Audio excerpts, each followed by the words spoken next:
Hi everybody, thanks for being with us. I'm Roberto Samprebene, studio manager of Stormino Teacup, and I would like to talk to you about both the company and Close to the Sun, our latest game. Stormino Teacup is an Italian video game studio which is based in Rome, and it was founded by Carlo Ivo Alimo Bianchi, which is also our creative director. He is a long time professional in video game industry. He worked for all the best studios around the world, and then he decided to open his own studio here in Italy. The studio started in 2014, and now after 6 years, we are here with four games developed and released, and we are aiming to keep growing at our pace, so not going so fast and not trying to make any step too long, but just trying to get every time a little better than what we were. So, as I said, we are an Italian game studio, and we developed games for PC and consoles mainly. We actually had also our try on VR with the Lantern, but what we're focusing on is trying to create intense adventures, intense stories for our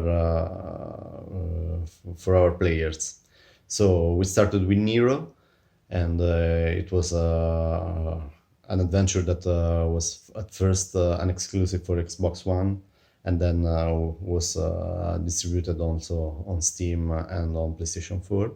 But this night, what I really want to do is talk about Close to the Sun and how did we manage to actually develop this game, release it, and all the long journey that brought us from the very beginning to the happy ending of this trip. So we took 2 years to develop Close to the Sun, and actually, as a manager for the game, it was my first project, and I gotta admit that I really needed the team that I found to help me out. A job that was pretty much different from what I did before. I came from cinema industry, and I was more related with the communication and marketing. Yes, I dealt with the movie productions, so filming, but the differences between video games and films are much bigger than the things that make them feel similar. Uh, well, I guess we should start from the very beginning, and as it mainly happens in our studio, the first spark is always something like an idea, a concept, a feeling that our CEO and creative director had. So I just wanted to have, we wanted to work on a horror game, but we wanted to try to do something different from the usual haunted house or setting like that. Yet, to create a horror, it's much easier and probably necessary to have a closed environment in which the player will have to walk through. Because also the fact that you cannot escape is part of what makes a good horror work better. So, trying to do something different, we decided to set the game on a ship. This very main core of the experience then developed through a lot of brainstormings between all the members of the studios, mainly our game designer and our creative director, but involving more or less all the guys that worked for Storming a Teacup during the developing. So the idea was actually to create the story of two girls, of two sisters, and making them the fulcrum around which all the game would turn.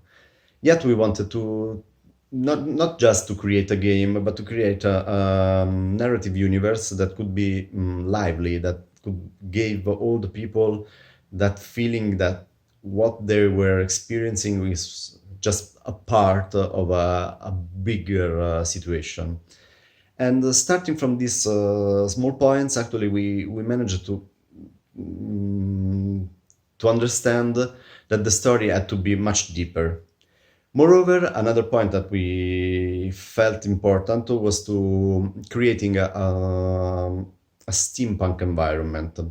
We really wanted to deal with that kind of style and creating a game that actually was both interesting to play and to watch. As you can imagine, a lot of people felt like Close to the Sun was similar to Bioshock, but what I really need to say is that we weren't thinking about Bioshock before starting to deal with the steampunk.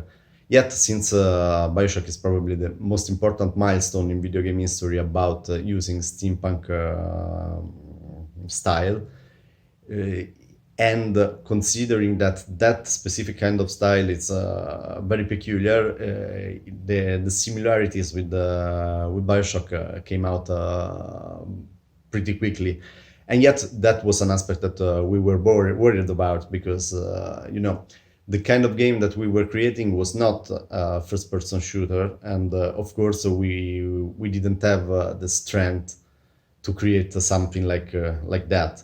Yet we didn't want the people to feel somehow we were selling them something that Close to the Sun wasn't. But in the end, we were very happy because we found out that we actually had the chance to hit a specific target in video game market.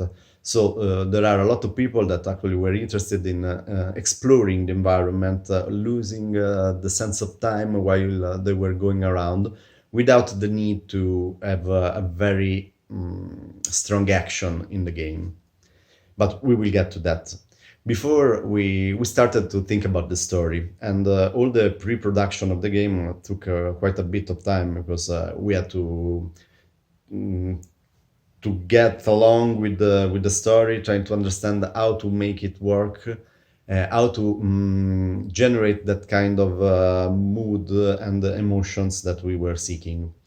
The kind of game that we had in mind was similar to Firewatch, Soma, Outlast. So a game in which the action is not so important, and it's more hide and seek, exploring, puzzle solving, and also because it was pretty heavy and it was a huge project for a small company as we were. Consider that Close to the Sun was developed with a core team of 12 elements, and it was rich in problems to solve, rich in difficulties. We managed to deal with them, and I'll explain how, but it was a pretty long journey. Yeah, the story was the first problem we had to deal with. So we actually understood that we needed someone to write it, and we contacted a professional writer to start working on the evolution of the story. While he was working, actually, we did understand that having to deal with the steampunk sent us back in time, and there was an historical figure that we really felt was an interesting starting point to set the environment and give that idea of a narrative universe that could tell other stories than just Close to the Sun. That's how we actually get to Tesla. And involving Nikola Tesla in the game actually turned many of the cards that we were playing with, and we decided to focus also on his presence, but creating a different setting, a different story from what we know happened in the past. So all the race with Edison about electricity in our history was head to head, in which actually Nikola Tesla managed to have success with his company, the Warden Cliff. And he created this huge, gigantic ship that is actually for probably the most iconic aspect of our Close to the Sun, to be a kind of floating city for the best minds of its time. So he wanted to create an environment for the best scientists in the world to just work at their best without having any trouble with nations, states, laws. Um, our idea of Nikola Tesla was a philanthropic genius, someone who really wanted the science and humankind to develop at its best. And sometimes when you do something like that, the results are not exactly what you would expect. Yet, this is all part of the story, and since it was more or less set at that point, we started working with our art director to create the mood, the environment, to set all the situations and areas that we would explore during the game. That was something that actually generated a lot of problems because what you generally do when you have this kind of stories is creating an environment that is closed, and that usually means that also all the elements that compose it, so walls, walk path, environment in itself is more or less composed by elements that you can use and use different times.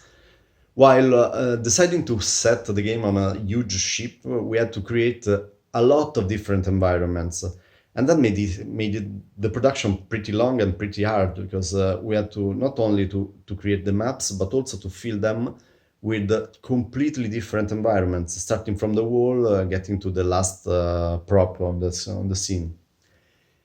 It was a huge and long journey, but we managed to actually create something that was very interesting. The good point of this kind of,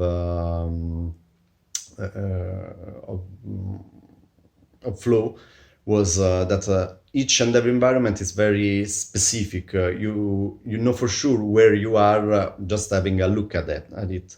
So we get on the ship through the docks, then we pass through the offices, and then we have the apartments. All of these areas are completely different from one from the other. And when you get to the labs and then on the gardens, you are pretty amazed of how huge and very strongly characterized the environment are.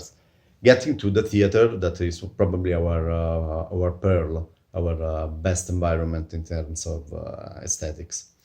All of this took a lot of the 2 years of developing that we had to deal with. So creating all the concepts and then making them environments in 3D took most of the time for our 3D artists and concept artists to deal with.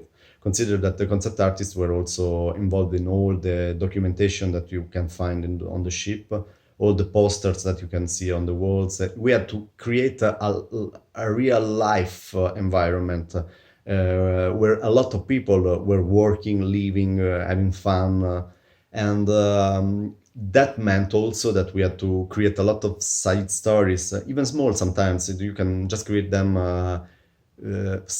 putting some props here and there to actually tell a story, just letting the people have a look around and see that probably that cart was moved and that paper that was on it fell down.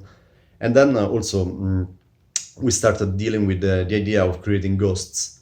So the anomalies that were generated on the ship actually created something like a permanence of what happened before.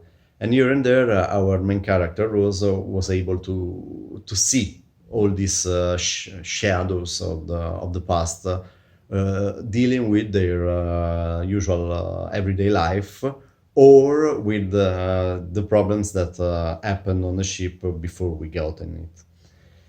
And that was pretty interesting and pretty difficult. So once we decided to think big, we really discovered how difficult it is to just remain at that level for all the game. So I was saying that there were a lot of problems.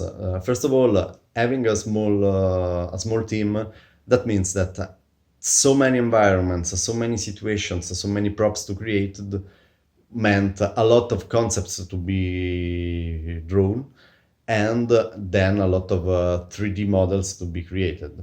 Yet also on the gameplay, we weren't. Our history didn't give us all the technical expertise to deal with what we wanted to do, and we also wanted to give the players a good feeling about being on the ship.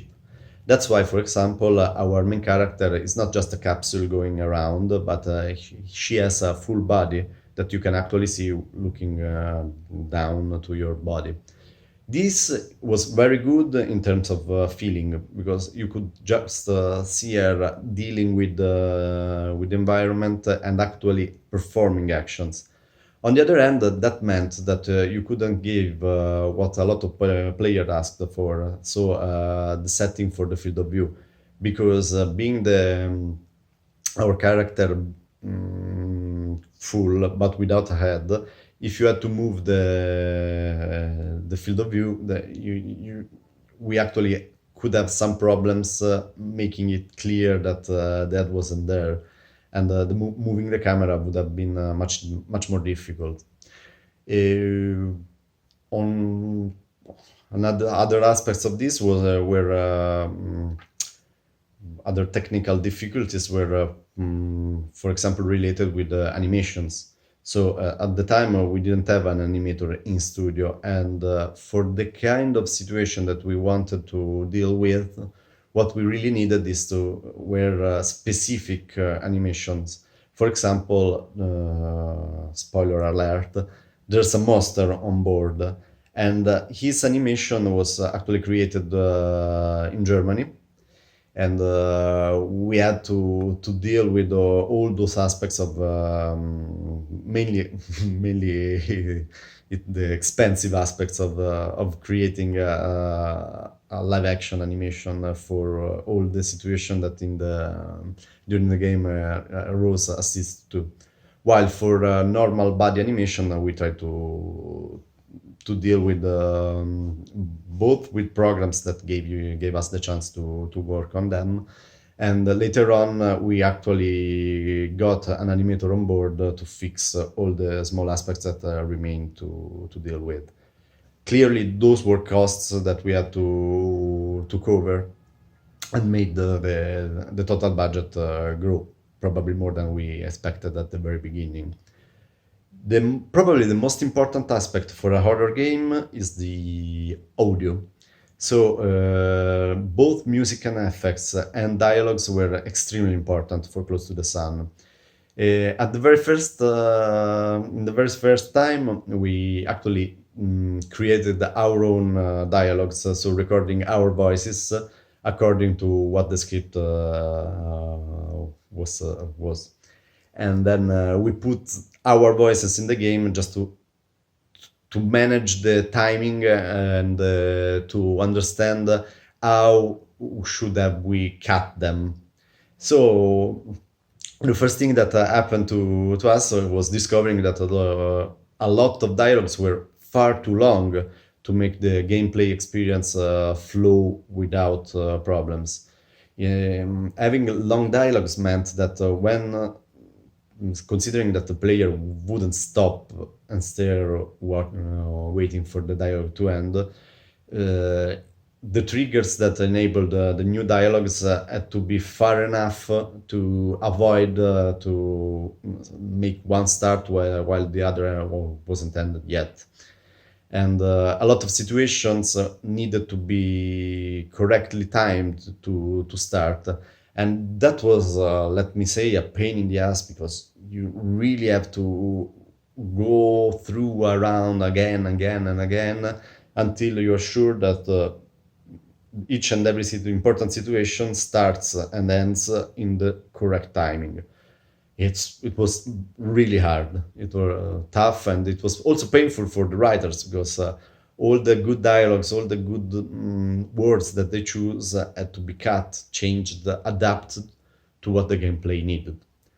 Then, once we were satisfied with what we did, we had to record the actual voices, so with actors, and that was actually pretty interesting, pretty funny too, because we had to deal with the artists and trying to make them understand what their character was experiencing, helping them to get into the character, and we managed to find very good actors, in our opinion. Actually, they were accepted pretty well from by the players, and they really added something to the experience. Then the localizing all of these dialogues was a mess, because also the timing of the subtitles had to fit both what the characters were saying and the timing on screen.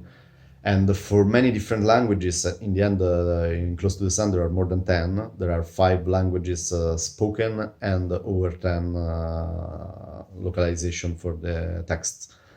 And that was another pretty long and hard experience to do. Consider that all of what I'm talking about was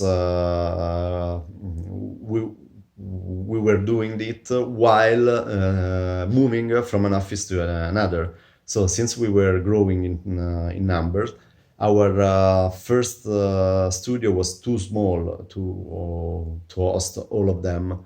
So we had to move with all the PCs and all our stuff in a new environment, and that meant we spent and lost time both packing and unpacking, creating the new situation, connecting everything, testing the wires, the all the machines.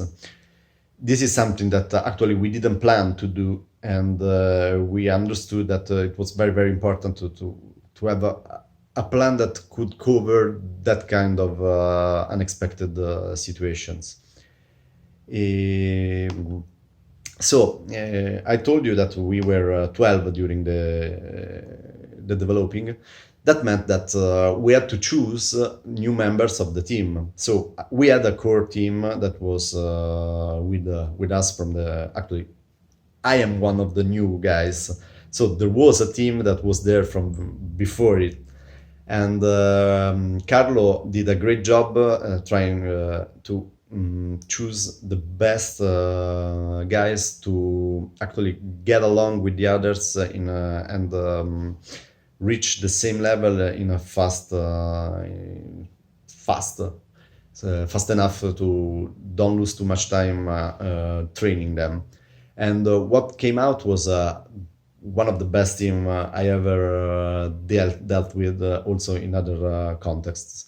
And working with all the guys that were on Close to the Sun team is one of those experiences that really remains, because it gives you a lot of feelings, of emotions to work so hard with the same people for so long. We had a lot of crunch to do, because as you could expect, dealing with a big game means that all the problems that you have to solve, you have to do it in the smallest time possible, but sometimes the time is much less than what you actually need.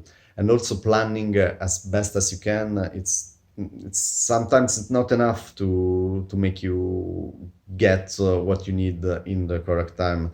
We had to work a lot, also because we started with what we wanted to be vertical slice of the game. Yet it actually, working on that, we understood that what we were doing was more a demo, and it was very useful for us in order to understand what was good and what was not, what we had to improve.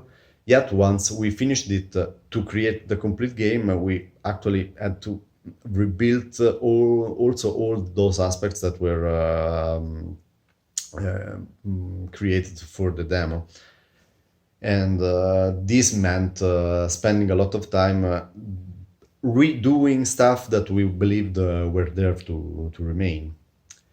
Another problem that we had to deal with was also the fact that even if the team or actually because the team was so good, some of those elements actually went away before ending the game. This is something that should not happen. Yet when you are a small indie studio, it can happen that bigger ones choose your resources to your to improve theirs. And what can you do about it? Just try to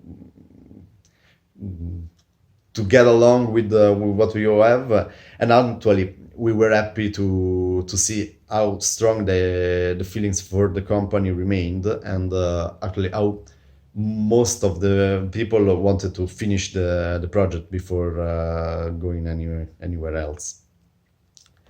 Um, since we are an independent studio, what we really needed was also to find a publisher, so to get the game on the market in the best way possible. That meant that our marketing manager at the moment, at the time, and myself also had to spend a lot of time outside the studio dealing with all the main events of our industry. So from Gamescom to PAX East, GDC, Casual Connect, Nordic Games, we spent a lot of time connecting with people, trying to make Close to the Sun as the widest possible audience, specific and professional audience, to give it a chance to appear and to be noticed. Actually, this is something that we are pretty proud about, because since we worked with Unreal Engine 4, the quality of what we were doing was actually acknowledged by a lot of very important professionals in the industry, specifically by Epic Games, which actually supported us because of the good quality that we were reaching using a real engine. Moreover, Close to the Sun was nominee at many different contests, like the best indie game at the Game Connection. It was a semi-finalist at the Nordic Game Discovery Contest. It was selected by Indie Mega Boot, so we were pretty proud with all the good vibes that we received from who saw the game. Probably the best experience we had was at the PAX East, where we actually showed the game to the public. And that, I think, for each and every developer, especially when you don't have a strong expertise at your back or a long history of games, having the feedback from the players is the best thing. It's the thing that really makes you feel like, yeah, I did something, or it gives you also the best feedback to solve that small problems that you can have. Uh, we were very proud of the feedback that we received in Boston, and it's something that you really want to share with the team, because it makes you feel proud of them. So in the end, we actually managed to finish the game in the 2 years that we had in our budget, and to find a great publisher as Wire Production, so that Close to the Sun was not only released, but it was asked as an exclusive for the Epic Game Store that was launching in 2019. So for 1 year, it was an exclusive on this new store, and it was probably the best success that we could expect for our game. Yet in September, sorry, in October of 2019, it also arrived on the consoles. So PlayStation 4, Xbox One, and Nintendo Switch had their version of Close to the Sun. We didn't work on that too. So the porting were taken by Wire Productions directly, and in the end the cycle of release ended in May 2020 once the game arrived on Steam and on all the other stores. It was a long journey, it wasn't easy at all, but it gave us a lot of experience that we really wanted to share with you. And considering that here in Italy now the industry is growing, a lot of good games are being developed. It's nice to see, to think about it, to be part of a rising star, let's say, or at least we hope Italy with IDEA and all the guys that work in the main different teams around this country will get there, finally be important for an industry that we love, and for a market that in Italy sells a lot of copies. So this is more or less anything I really wanted to share with you. I hope you enjoyed it, and I'll be glad to answer any question you would like to send us. Please visit our site, and you will find all the contacts you may need. And if you didn't do, I hope you will play Close to the Sun and have fun with it. Bye.